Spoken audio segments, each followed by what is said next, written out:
সকালবেলায় ঘুম থেকে উঠে আমি আবার মুখখানা দেখে নিলাম, দেখুন। তারপরে আমার শুরু হয়ে গেল সেই জীবনযাত্রা, সেই কাজ, ঘর টর মোছা হয়ে গেল। তারপরে এখন এই যে দেখছেন সবজি কাটা হচ্ছে।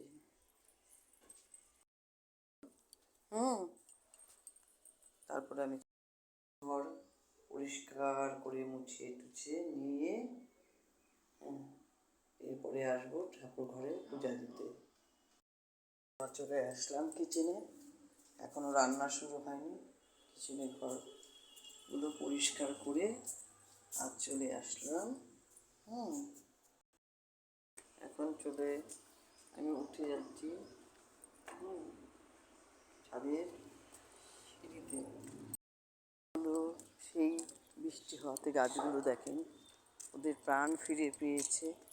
এই যে আমার গাছের এই ফুলটা ফুটেছে, এখনও গাছে ফুল ফুটে উঠতে পারেনি।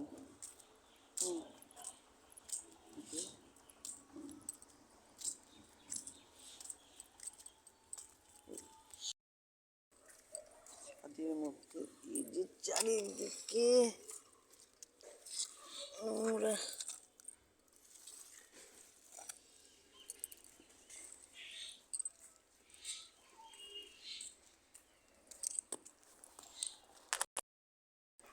এই ছাদের জলটা একটু কাঁচাতে হয়, কাঁচালে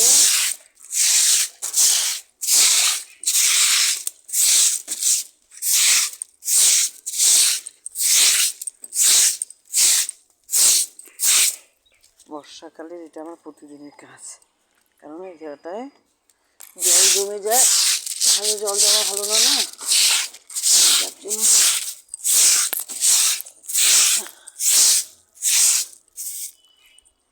এটা কাটিয়ে নিলাম।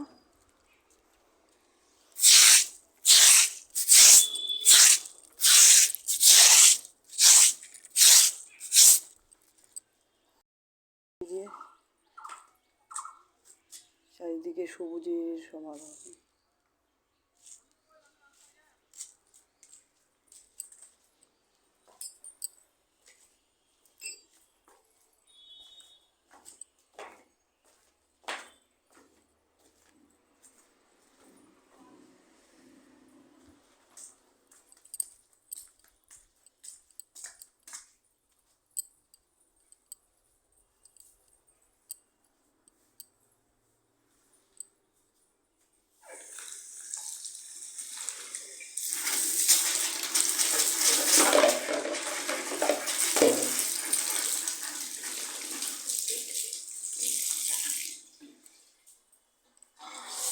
বৃষ্টি বৃষ্টি বৃষ্টি,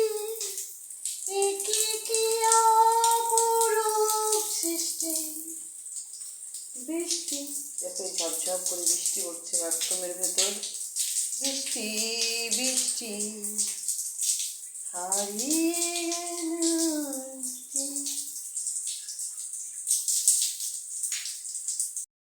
ঘুরে ঘুরে আমি অন্দরমহল দেখালাম। এখনও আমার কাজ বাকি আছে, সবজিটা কেটে তারপর সবজিগুলো কাটতে বসলাম, সবজিগুলো কেটে তারপর সমস্ত রান্না বান্না সেরে তারপরে স্নান করে ঠাকুর দেবো। এভাবে আমার ব্লগটা শেষ করলাম। বন্ধুরা, আপনাদের কিন্তু অবশ্যই অবশ্যই শেয়ার, লাইক, সাবস্ক্রাইব করবেন। ভিডিওটা ভালো লাগলে, আর আপনারা যদি আমাকে একটু সহযোগিতা করেন, আমার মনে হয় আমি একটু ভালোভাবে ব্লগগুলো করার চেষ্টা করব। ঠিক আছে, রাখছি, টাটা।